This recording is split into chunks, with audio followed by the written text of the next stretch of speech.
Hello students,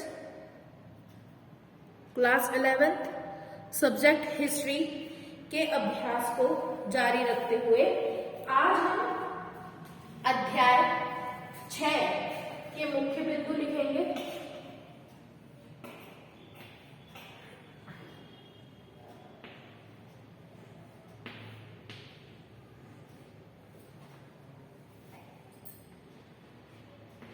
अध्याय 6 के मुख्य बिंदु लिखेंगे।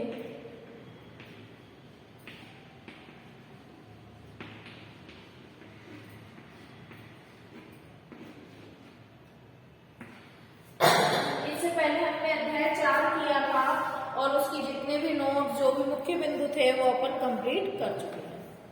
आज हम अध्याय 6 करेंगे क्योंकि 5th जो है यायावर और साम्राज्य वाला चैप्टर वो कट चुका है, तो उसे तो हमें करना ही नहीं है। इसलिए हम 6th चैप्टर जो है 3 वर्ग वाला उसके मुख्य बिंदु करेंगे आज। इस चैप्टर का जैसे कि नाम भी है 3 वर्ग,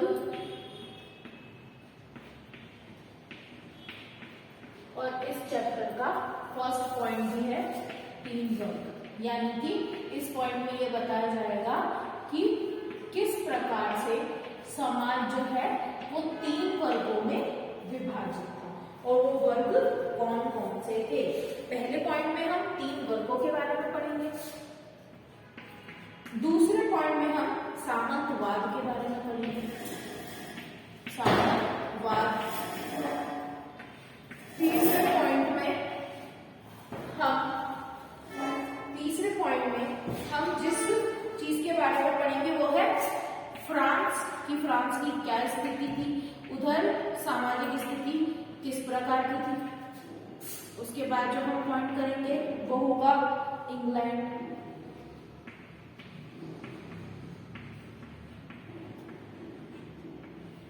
और उसके बाद जो पॉइंट अपन कंप्लीट करेंगे आज वो रहेगा द्वितीय वर्ग अभिजात वर्ग की क्या भूमिका थी। द्वितीय वर्ग जिसे क्या कहा गया है अभिजात वर्ग, इसकी भूमिका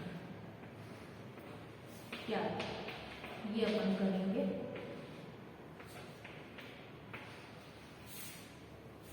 ठीक है, तो ये काम हमें करना है आज। इस चैप्टर को समझने के लिए हम लोग इन पॉइंट्स को क्लियर करेंगे। सबसे पहले जो टॉपिक है वो हमें लिखा है 3 वर्ग, तो इसके अंदर आप लिखेंगे 9वीं से 16वीं सदी के मध्य, 9वीं से 16वीं सदी के मध्य पश्चिमी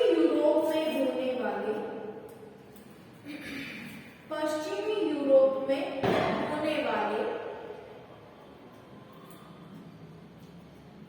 सामाजिक आर्थिक और राजनीतिक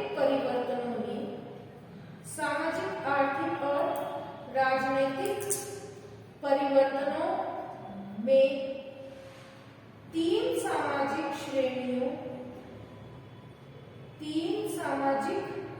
श्रेणियों ब्रैकेट में कर लो वर्गों, 3 सामाजिक श्रेणियों ब्रैकेट में कर लो वर्गों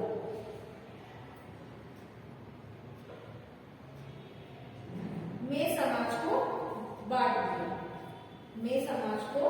बांट दिया,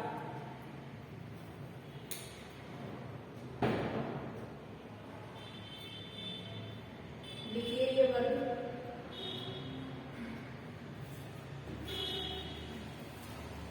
पहला ईसाई पादरी,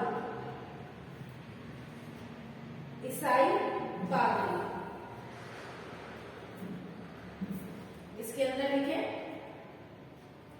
इस वर्ग के अंतर्गत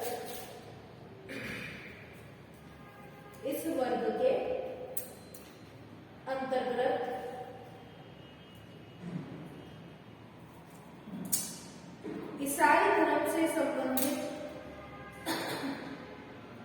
धर्म से संबंधित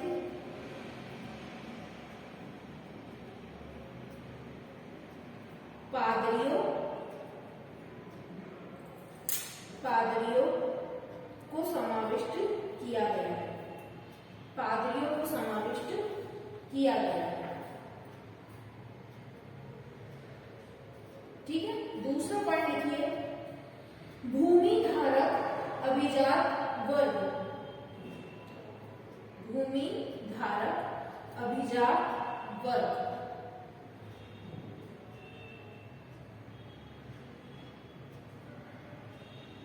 और तीसरा पॉइंट लिखिए, कृषक वर्ग।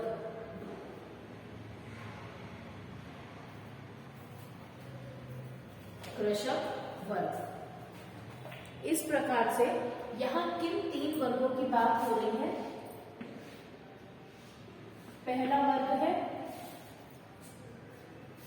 ईसाई,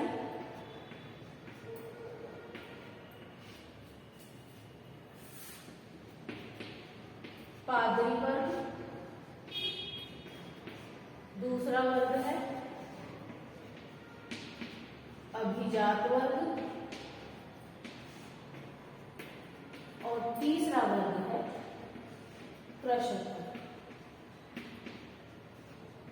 इन तीनों वर्गों का विभाजन कैसे हुआ और इन तीनों वर्गों के कारण समाज में किस प्रकार के परिवर्तन आए, वो चीज हम इस चैप्टर में पढ़ेंगे।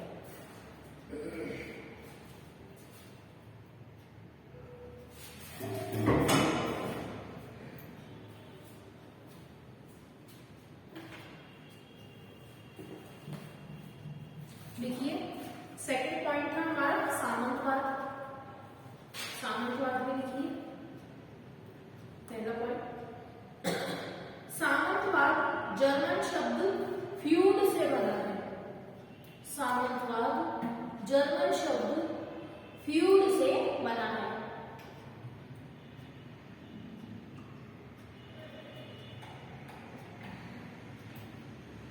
जिसका अर्थ है एक भूमि का टुकड़ा। जिसका अर्थ है एक भूमि का टुकड़ा।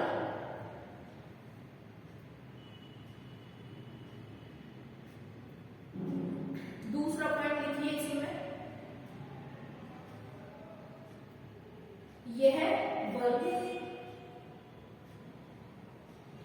वर्ग फ्रांस, इंग्लैंड और दक्षिणी इटली में विकसित हुआ। यह वर्ग फ्रांस, इंग्लैंड और दक्षिणी इटली में विकसित हुआ।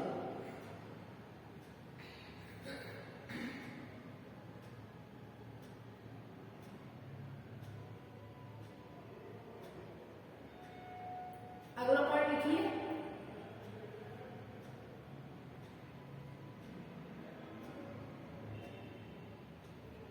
सामंतवाद कृषि उत्पादन।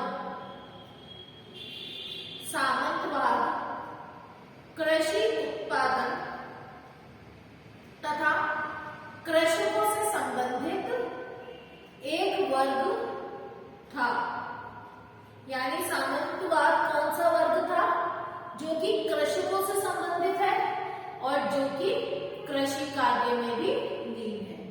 वो स्वयं कृषि कार्य नहीं किया करता था, बल्कि कृषि कार्य करवाया करता था। ठीक है, ये सामंतवाद के बारे में हो गया। नेक्स्ट पॉइंट है हमारा फ्रांस। इसके बारे में लिखिए,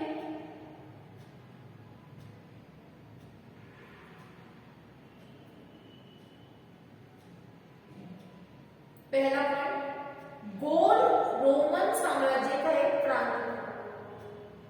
गोल रोमन साम्राज्य का एक प्रांत था।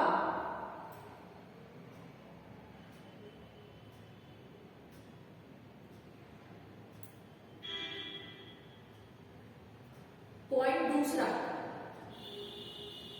जर्मनी की एक जनजाति, जर्मनी की एक जनजाति फ्रैंक ने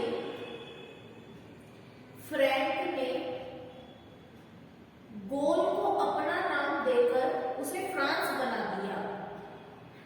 जर्मनी की एक जनजाति फ्रैंक ने गोल को अपना नाम दे करके उसे फ्रांस बना दिया।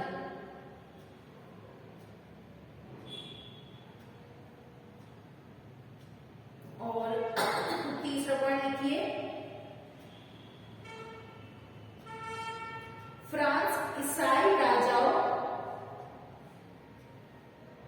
से संबंधित था तथा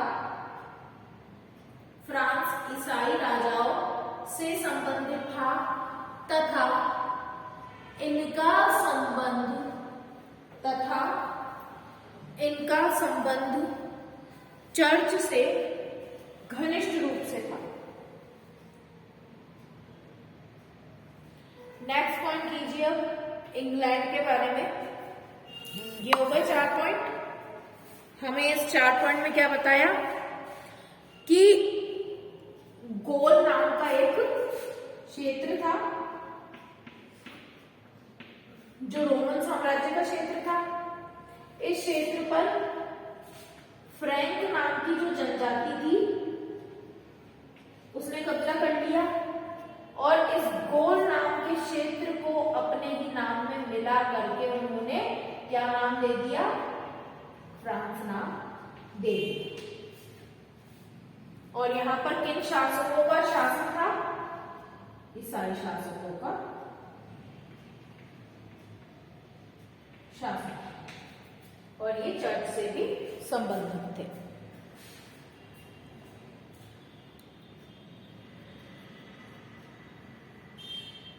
अगली चीज हम इंग्लैंड के बारे में करेंगे।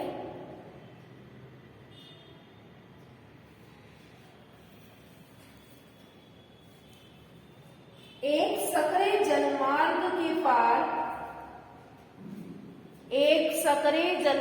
के पार इंग्लैंड स्थापित था तथा इंग्लैंड पर फ्रांस प्रांत के नारमंडी क्षेत्र के राजकुमार, फ्रांस प्रांत के नारमंडी क्षेत्र के राजकुमार द्वारा अधिकार कर लिया गया था। और कब किया था, 11वीं शताब्दी में। तो अधिकार कर लिया गया के बाद में ब्रैकेट बना करके 11वीं शताब्दी में। ठीक है, अगला लिखो अब आप,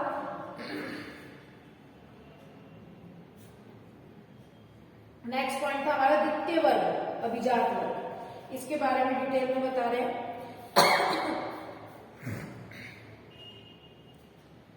अभिजात वर्ग राजा के अधीन होते थे, पहला पॉइंट लिखेंगे आप, अभिजात वर्ग राजा के अधीन होते थे। दूसरा पॉइंट, जबकि कृषक अभिजात वर्ग के अधीन होते थे, जबकि कृषक अभिजात वर्ग के अधीन होते थे।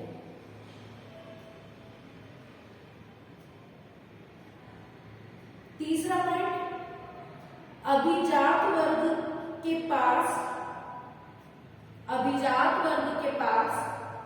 स्वयं की स्थायी संपत्ति तथा सैन्य शक्ति थी।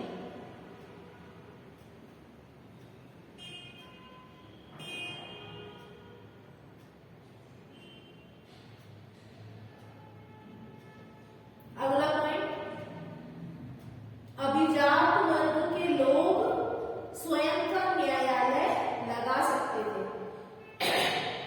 अभिजात वर्ग के लोग स्वयं का न्यायालय लगा सकते थे।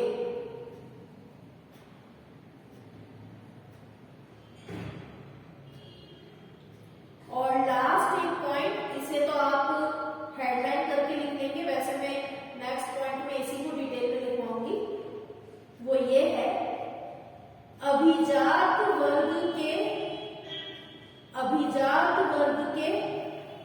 लोगों का घर, अभिजात वर्ग के लोगों का घर मैनर कहलाता था।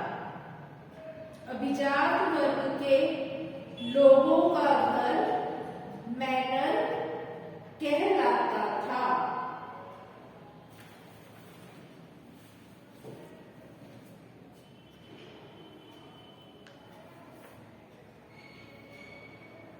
ठीक है, यहां तक ये हुए। अगले पॉइंट्स बताती हूं मैं।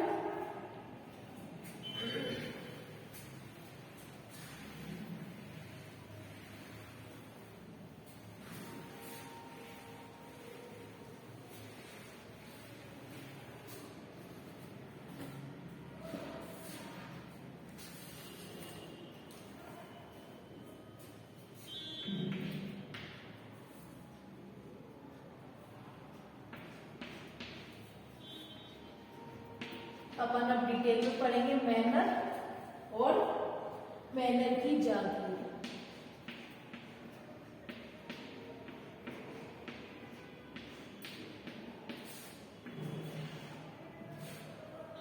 इसके बाद जो पढ़ेंगे वो है नाइट।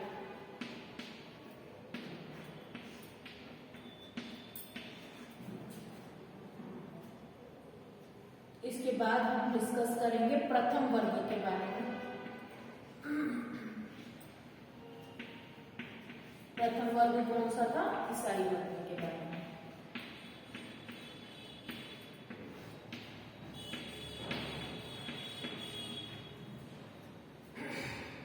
और हम करेंगे डिस्कस भिक्षु के बारे में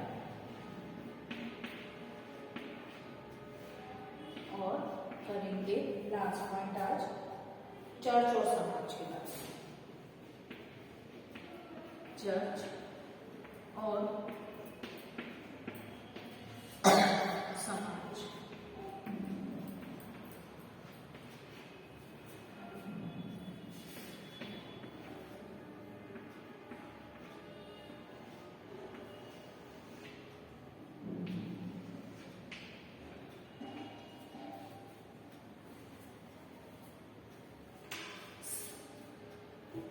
पॉइंट कीजिए मैनर और मैनर की जागीर। इसमें लिखेंगे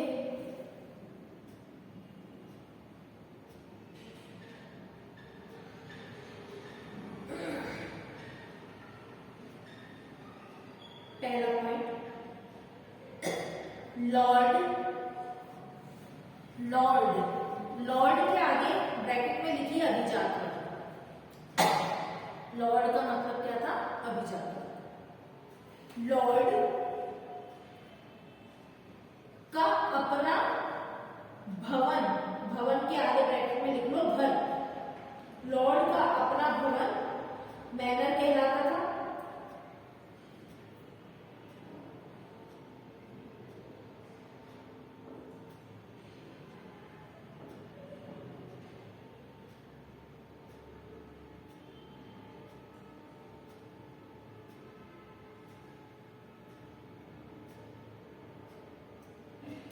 अगला पॉइंट, किसी छोटे मैनर की जागीर में दर्जन भर और बड़ी जागीर में 50 या 60 परिवार होते थे। किसी छोटे मैनर की जागीर में दर्जन भर और बड़ी जागीर में 50 या 60 परिवार होते थे।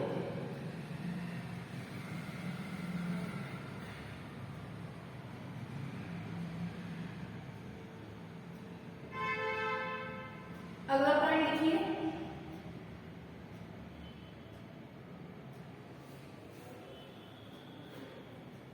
लॉर्ड की भूमि कृषक जोतते थे। लॉर्ड की भूमि कृषक जोतते थे।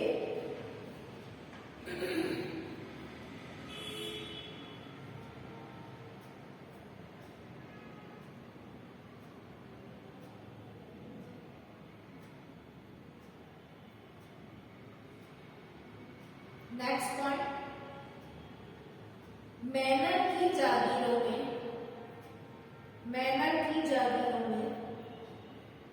विस्तृत अभ्यारण्य और वन चारागाह तथा दुर्ग भी होते थे। मैनर की जागीरों में विस्तृत अभ्यारण्य, वन चारागाह व दुर्ग भी होते थे। इसके बाद है नाइट। नाइट के बारे में लिखिए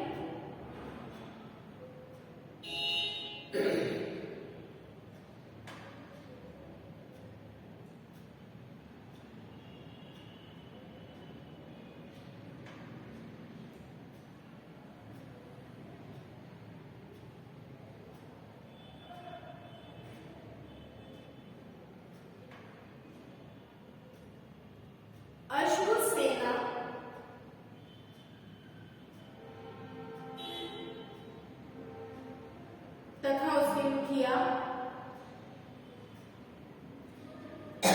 नाइट वर्ग में आते थे, नाइट वर्ग में आते थे। दूसरा पॉइंट, लॉर्ड और नाइट का संबंध, लॉर्ड और नाइट का संबंध वैसा ही था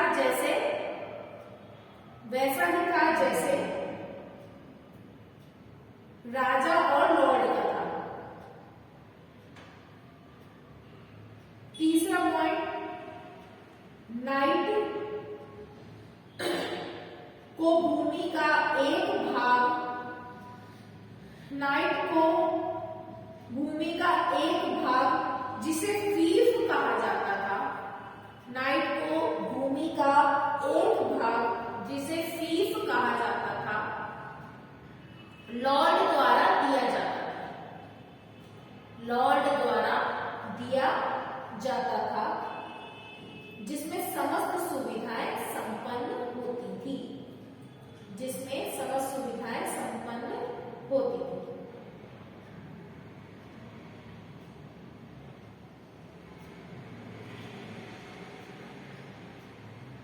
अगली हेडिंग आपको नजर आ रही है, प्रथम वर्ग पादरी वर्ग, इसके बारे में लिखिए।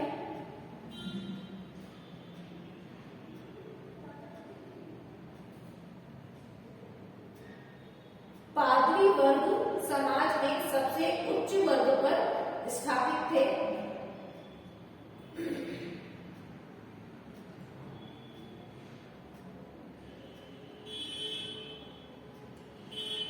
दूसरा पॉइंट, ईसाई समाज का मार्गदर्शन,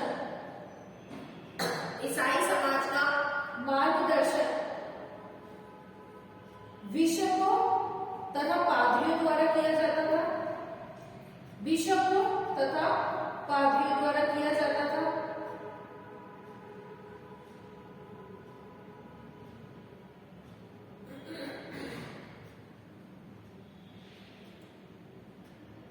और लास्ट पॉइंट इससे संबंधित लिखिए, बिशप सुविधा संपन्न शानदार महल में रहते थे तथा उनके पास बड़ी बड़ी जागीरें थी, तथा उनके पास बड़ी बड़ी जागीरें थी।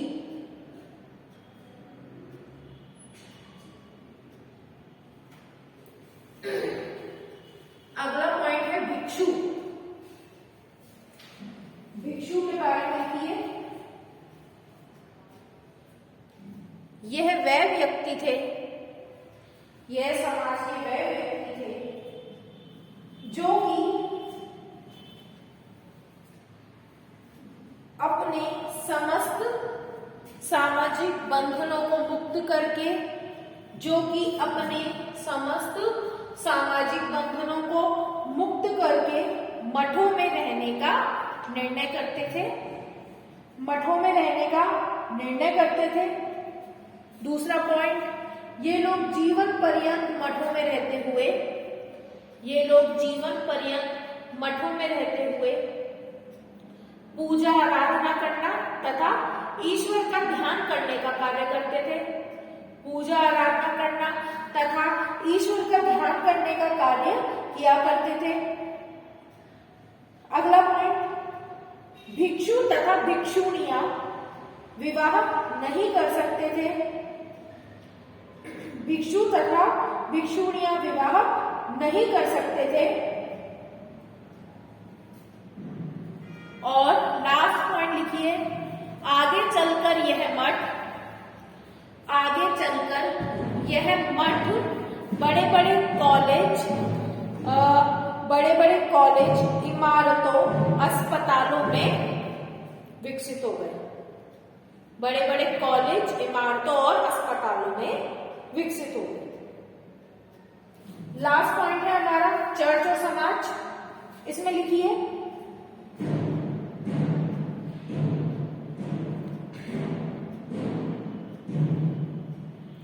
चौथी सदी से ही क्रिसमस और ईस्टर, चौथी सदी से ही क्रिसमस और ईस्टर कैलेंडर की प्रमुख तिथियां बन गए थे। चौथी सदी से ही ईस्टर और क्रिसमस कैलेंडर की प्रमुख तिथियां बन गए थे। अगला पॉइंट लिखिए, 25 दिसंबर को ईसा मसीह का जन्म 25 दिसंबर को ईसा मसीह का जन्म पूरे रोमन त्योहार के रूप में बनाया जाने लगा, पूरे रोम में त्योहार की तरह बनाया जाने लगा। और लास्ट पॉइंट लिखिए, तीर्थ यात्रा जो थी, तीर्थ यात्रा ईसाई लोगों के जीवन का एक प्रमुख अंग बन गई।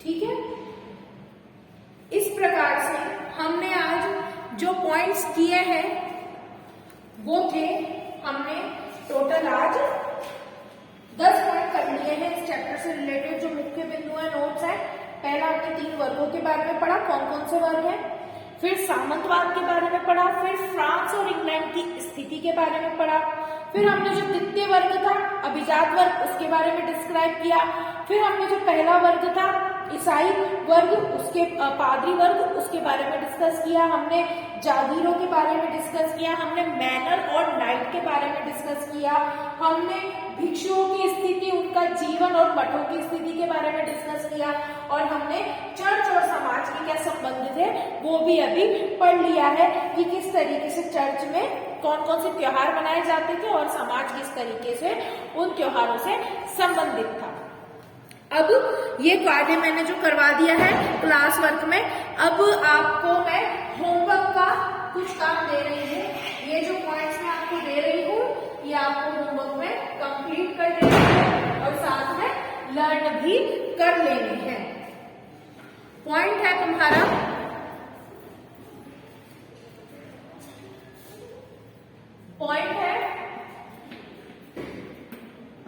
होमवर्क का